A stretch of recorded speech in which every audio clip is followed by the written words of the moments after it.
बिस्मिल्लाहिर्रहमानिर्रहीम। नाज़रीन, मैं Haris Naveed, GM sales and marketing, AY property and builders आपकी खिदमत में हाज़िर हूँ।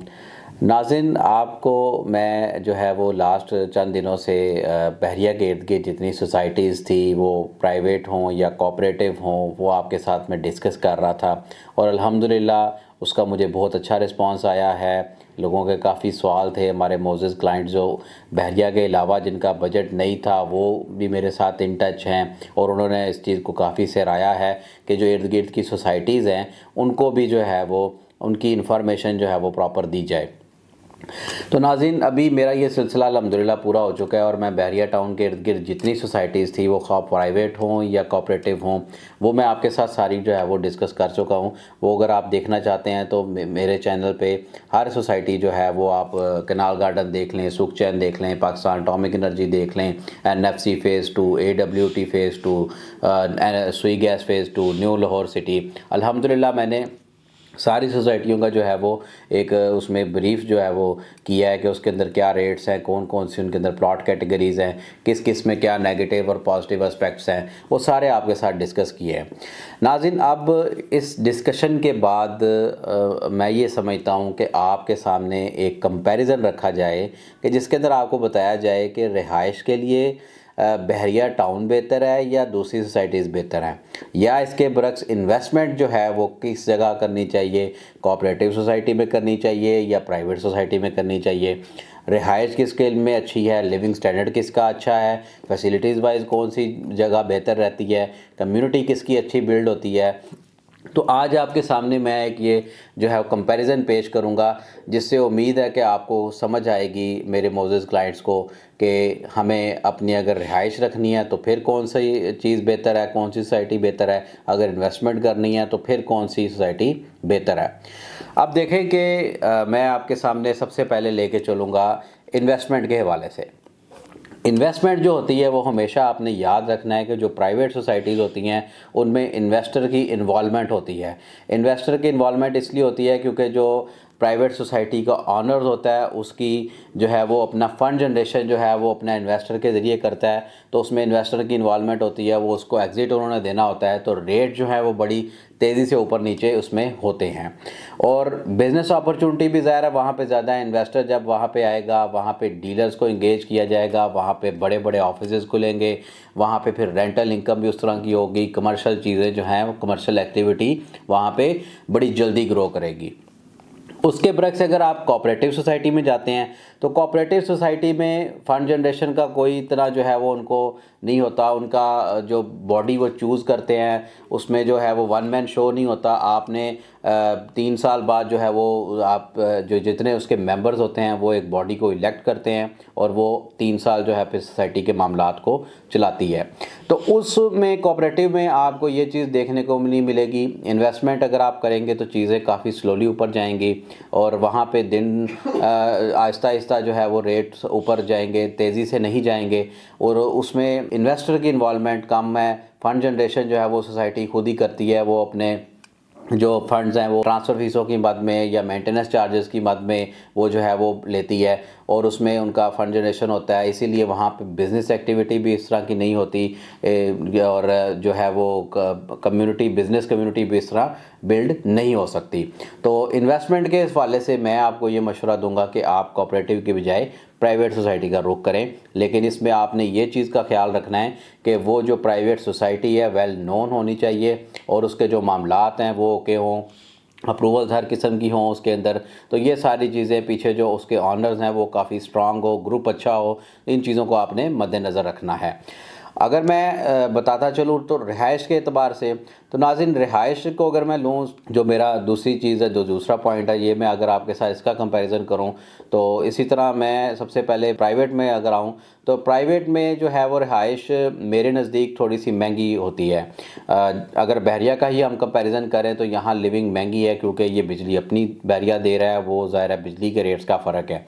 उसके बरक्स अगर आप कोऑपरेटिव में चले जाते हैं, कैनाल गार्डन है, सुखचैन है, एटॉमिक एनर्जी है, तो वहाँ पे बिजली आपको लेस्को की मिलती है और आपको जो है वो रेट्स आम जो पूरे पाकिस्तान में या लाहौर के अंदर आपको देखने को मिलेंगे, उसी रेट पे आपको जो है वो बिजली मिलेगी। तो ये एक मेजर डिफरेंस है कि वहाँ पे आपको लिविंग जो है वो अपना प्राइवेट में आपको महंगी मिलेगी, और अगर आप कोऑपरेटिव में जाते हैं तो वहाँ आपको लिविंग सस्ती मिलेगी।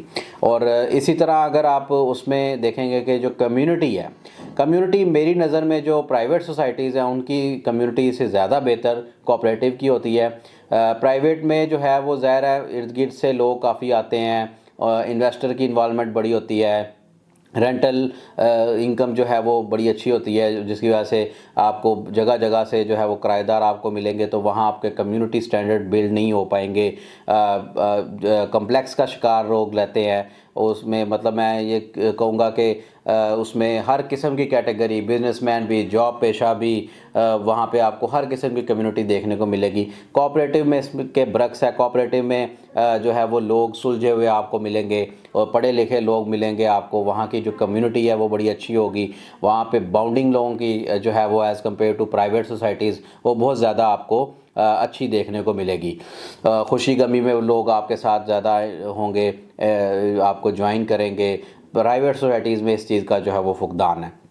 थर्ड चीज़ जो है वो मैं आपको बताता चलूँ कि उसमें जो पॉलिसीज़ हैं वो उनकी इम्प्लीमेंटेशन या उनका जो असरात होते हैं सोसाइटी पे वो कैसे हैं, वो किस तरह होते हैं। प्राइवेट सोसाइटी में वन मैन शो है, ऊपर से जो उनकी मैनेजमेंट ने, जो ऑनर ने कहना है वही होना है। इसके बरक्स कोऑपरेटिव सोसाइटी में आप आ जाएँ तो कोऑपरेटिव में आपको पूरी एक मैनेजमेंट है, आपका एक वोट होता है, 3 साल के लिए आप उनको चूज़ करते हैं, आप उनको जाके पूछ सकते हैं, और वो पूरी हर साल एक एजीएम होने के बाद जो है उसके अंदर जो चेंजिंग होती हैं वो चेंजिंग को मद्देनज़र रखा जाता है।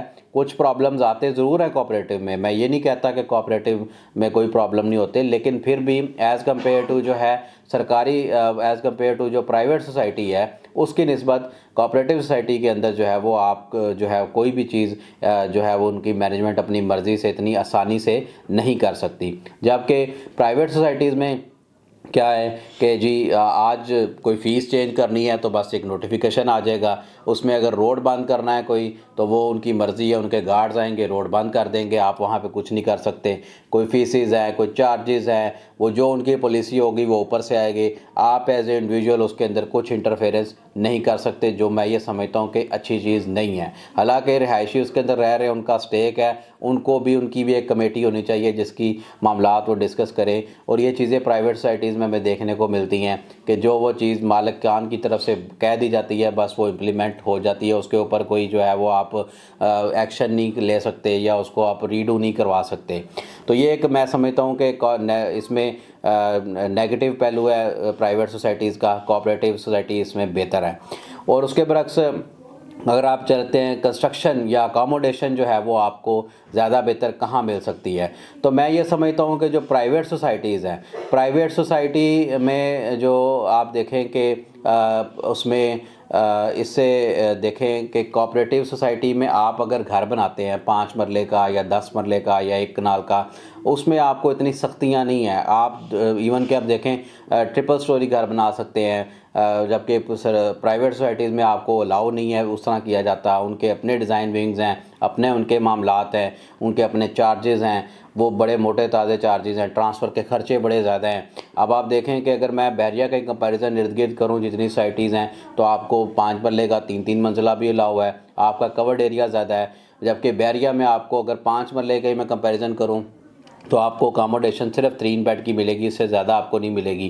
कैनाल गार्डन में आपको 5 मरले में 4-5 बेड भी मिल जाएंगे, आप उसको 3 मंजिला भी बना सकते हैं। 10 मरले का आप देखें तो आप उसको भी कर सकते हैं। इसी तरह एटॉमिक एनर्जी है, सुख चैन है, सुई गैस है, तो उसमें थोड़ी सी रिलैक्सेशन होती है कि उस ऑनर है उसकी अपनी मर्ज़ी से वो थोड़ा बहुत उसमें चीज़ें चेंज कर सकता है। जबकि प्राइवेट सोसाइटीज़ में रूल इज़ रूल, ऊपर से जो रूल आ गया है वो आपको फॉलो करना पड़ेगा। और उसमें ये है कि प्राइवेट और कोऑपरेटिव में यही मेजर डिफरेंस जो है वो आपको बताए हैं। और लेकिन अगर बिज़नेस आप करना चाहते हैं तो फिर मैं जो है वो प्राइवेट सोसाइटी को प्रेफर करूँगा, कोऑपरेटिव को मैं प्रेफर नहीं करूँगा। इसी तरह आप अगर रेंटल इनकम लेना चाहते हैं तो अब आप देखें कि कोऑपरेटिव सोसाइटीज़ में रेंट कम होते हैं, प्राइवेट सोसाइटी में ज़्यादा रेंट्स हैं। उसकी वजह से जो है वो रूल्स एंड रेगुलेशन उनके ज़्यादा सख्त होते हैं, कोऑपरेटिव के ज़रा लीनियंट होते हैं। और इंफ्रास्ट्रक्चर मैं समझता हूँ कि जो प्राइवेट सोसाइटीज़ है उनका बेहतर होता है और कोऑपरेटिव सोसाइटीज़ का इतना बेहतर नहीं होता, क्योंकि उनको फ़ंड्स के इश्यूज़ होते हैं, उन्होंने अपना फ़ंड जनरेशन खुद करना है। जबकि प्राइवेट सोसाइटी में फ़ंड जनरेशन बड़ा ईजी है, ट्रांसफ़र फ़ीसें बड़ी हैवी होती हैं, वो उनसे होता है और मामलात हैं, मेंटेनेंस चार्जेस, विजिलेंस, सारा मामलात। तो ये सारी मद्देनज़र रखते हुए जो है वो आपको उम्मीद है कि काफ़ी हद तक समझ आ चुका होगा कि प्राइवेट और सरकारी सोसाइटीज़ के अंदर जो है वो गवर्नमेंट अपना प्राइवेट सोसाइटीज़ और कोऑपरेटिव सोसाइटीज़ में आपको डिफरेंस की समझ आ गई होगी कि उसमें कौन सी चीज़ ज़्यादा बेहतर है। तो अगर आपका इससे रिलेटेड कोई सवाल है, आपकी कोई क्यूरी है, तो आप मेरे से रब्ता कर सकते हैं। और उम्मीद करता हूँ कि ये जो मैंने आपके साथ कंपैरिजन पेश किया है बैरिया टाउन और बैरिया टाउन के इर्द गिर्द सोसाइटीज़ का, जो है जिसमें मैंने बताया है कि कोऑपरेटिव और प्राइवेट सोसाइटीज़ के क्या पॉजिटिव और नेगेटिव एस्पेक्ट्स हैं। उम्मीद करता हूँ आपको ये वीडियो बहुत पसंद आई होगी। जज़ाकल्लाह। अस्सलाम वालेकुम।